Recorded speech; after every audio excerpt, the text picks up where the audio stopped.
Ito, papakita natin yung alternator ng Ford Raptor 2.2.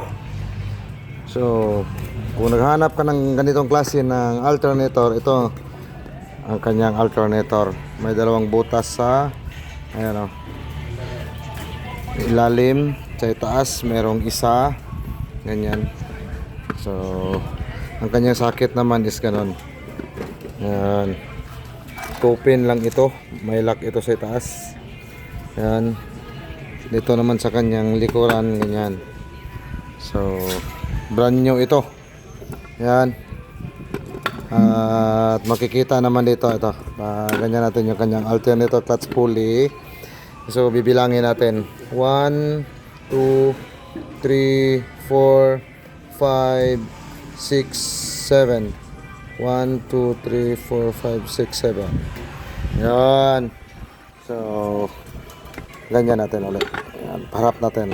Ganyan siya. Yan.